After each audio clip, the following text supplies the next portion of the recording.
Just overall, thoughts on the game. I thought that it was going to be a tough game. I thought that, noon kick, a little cooler out, the rain, the whole thing. I thought, it played to Wisconsin a little bit more. They're an under center, ball control team. And so we had to be tough. We had to come out and play gritty, and we knew it was going to be like this.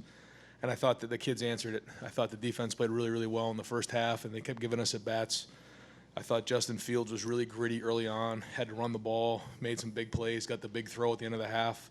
He played a gritty game. He got knocked around in there, played really good. I thought our offensive line and J.K. played really good in the second half.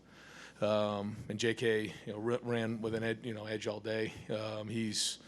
I think he's the best running back in the country. But then when you go to the other side of the ball and you look what our defense did, some great players over there, but led by Chase. And his impact was felt throughout the game. And he's probably the most dominant player in all of college football right now. And his impact in a game like this goes to show you his versatility. This was not just a passing game where you go after the quarterback. He had to play tough and gritty inside, but it was the whole defensive line that controlled the game. And hats off to the whole coaching staff, everybody involved, for getting these guys ready to play a tough game, and it was a big win for our program.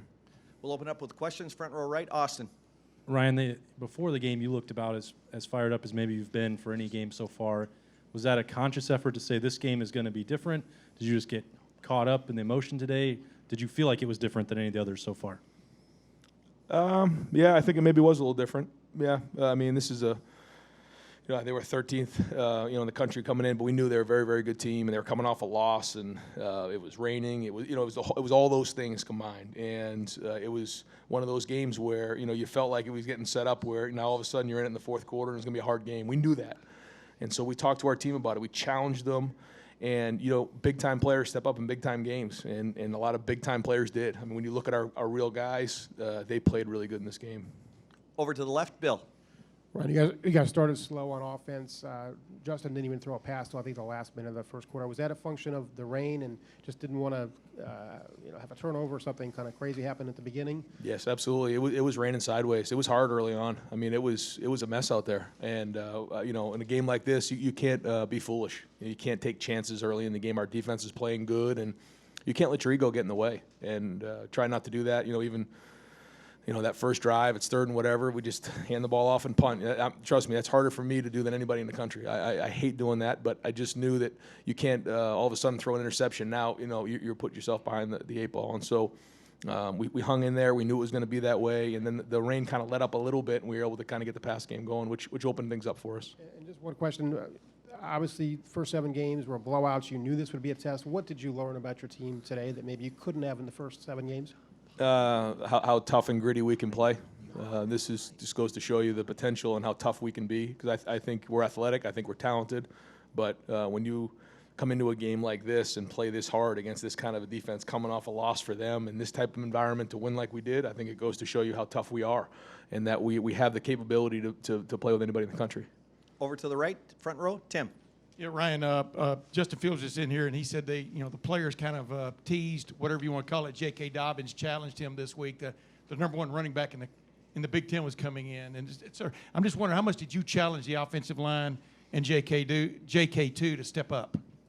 Well, we challenged them all week. We have nothing but respect for Wisconsin. I think Paul does as good a job as anybody in the country, and Coach Leonard on defense does a tremendous job. I mean, it was hard, but yeah, I mean they got a lot of pride, our guys, and J.K. ran with a chip on his shoulder. I mean, Jonathan Taylor is a wonderful back, but he felt like he wanted to be the best running back in the game today, and it had a lot to do with the way he ran and how he ran, but it also had to do with our offensive line, had to do with our defense giving them a chance to get back on the field.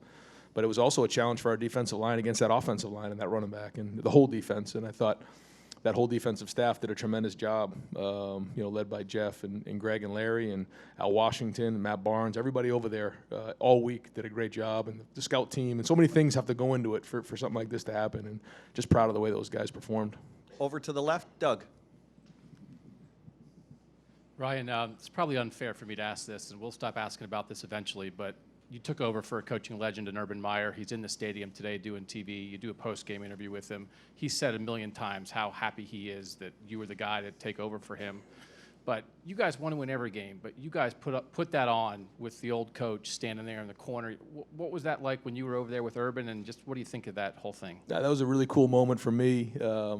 I owe everything to he and to Shelley and Nina and I for the opportunity that he gave me and my family to be here, and just want to make him proud and go out there and play really, really hard, really, really tough, and represent the Buckeyes the way that he did when he was here. And boy, it's hard to follow up a guy who is one of the best college football coaches in the history of the game. Just is. But try not to worry about that and try to just make everybody in Buckeye Nation and obviously Coach Meyer proud. Front row right. Clay? You've been able to sort of keep a lid on this team week by week. That's all we think about. How are you going to do that now that they just, handled the #1 defense in the country by 31 points? Well, I think it just you challenge them by saying, how tough are you? Because I think these guys are competitive and they like challenges. And if you are as tough as you think you are, you say you are, or we're as good as we think we are, then we don't get distracted by anybody, and we just get locked in one game at a time, 1 week at a time. And if we let all the other noise get into our head, then we put that at risk, and we can't do that. Noise like, who's your Heisman candidate? Yeah, all those things. You start looking ahead into rankings and where are we going to be and all that. If you start looking at all that, you're going to get yourself in trouble. And we have not done that this year, and we cannot do that moving forward. Over to the left, Bill. Ryan, all the years you've been coaching football, multiple levels, how would you evaluate the way that Chase gets off the ball, just that one element of his game? Yeah, the best I've been around. I mean, I got a chance to see Nick Bosa last year, and I coached in the NFL and saw some really good players in different times, but he's as good as I've been around, again, because he's so versatile. I mean, this is a game that was set up for him, to kind of get eaten up with multiple surfaces and, multiple tight ends. You kind of get lost in the running game. He dominated, and I think it goes to show you how tough he is. His leadership's been off the chart. His energy, he's the one that's driving and pushing those guys up front, and can't say enough good things about him. Over to the right, second row, Dom. Ryan, obviously it was a very physical football game today. You guys will be entering your second bye. Do you like it coming now, or would you rather keep playing? And when you do come back November, what does November mean to you guys?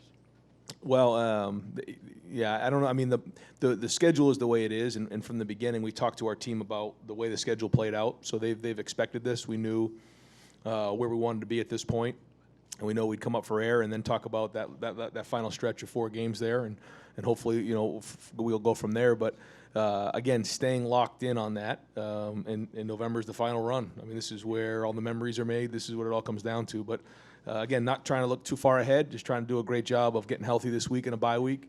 We'll talk about the plan and what we want to do in terms of expectations for next week, and then we get ready to make the last run. Over to the left, second row, Rob. Ryan, when you challenge a guy, you've got to know what buttons to push, that whole thing. With J.K., how have you done that? How's Tony done that? And have you been really pleased with how it's gone?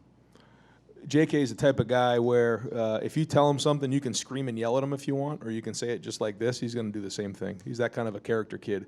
And has it always been perfect for J.K.? No, but as he's got into this 3rd year, and now you're a veteran on the team, and you understand how things work, and you understand the consequences of each game, and the discipline it takes to prepare yourself to play each week, taking care of your body, preparing, ball security, things like that. Again, I think he's the best running back in the country. When you see him run at the second level, when you see him run with his pads down, taking care of the football, out of the backfield, he's very versatile in everything he can do, and he's running with an edge. And so, again, when you combine that with our offensive line, I think that's why you're seeing special things out of them.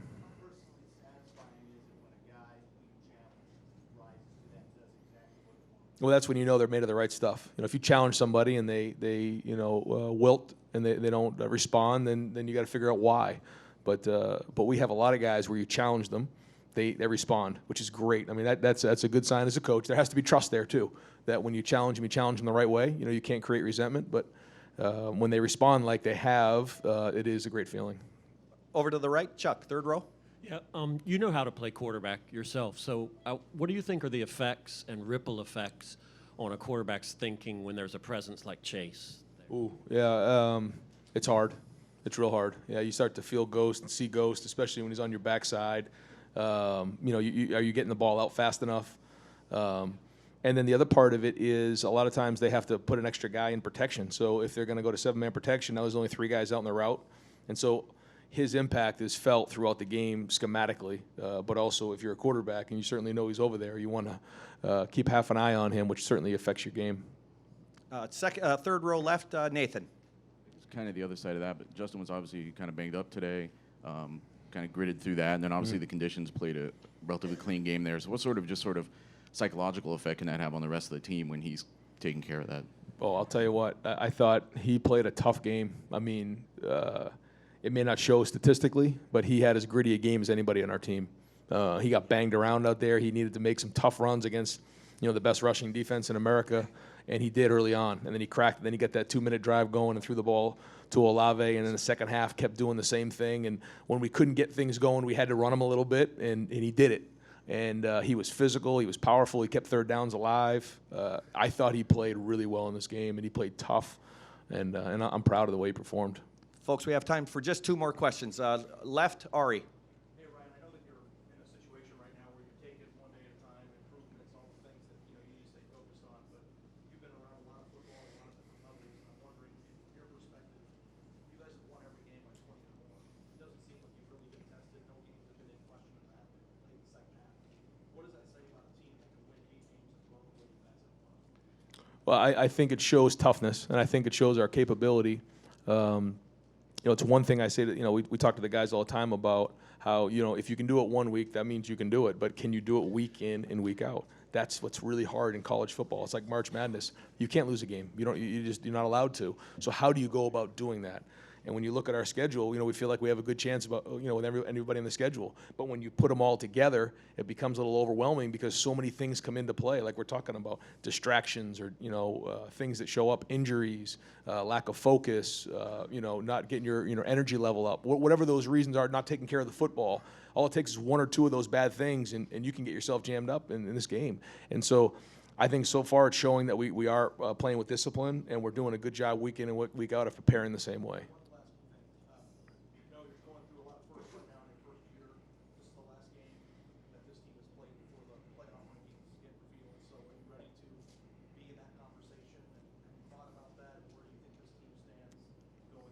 Yeah, I haven't thought much about it. I'm going to sleep good tonight. I mean, this was a tough week for everybody. There was a lot that went into it, and so I'm going to go home and enjoy this, and then we'll come up for air. But we all know all that matters is what happens at the end of the year, and so you can say what you want about rankings, but that doesn't matter if you don't keep winning. And if we keep winning, we're going to be where we need to be. And final question, back row left, Teddy. Coach, there was that moment Wisconsin had 4th and 3. Then I think it was Tough Borland who pointed to the center. Remember that? Yeah, we had a timeout first, yeah. Yeah, do you think he earned that call by pointing there and I say something think, about him to be aware? I think the horseshoe got that one. That was loud. I think, Buckeye Nation heard that. We called timeout. We got back out there. They were loud. It was a communication issue, I think, or I'm not sure how it played out, but I know it was real loud. That was as loud as today, as loud as it got, and it was really loud, and that makes it so hard. And I can't thank the support enough. Noon kickoff, rain, they were out there, they were loud, and they helped us in this game big time.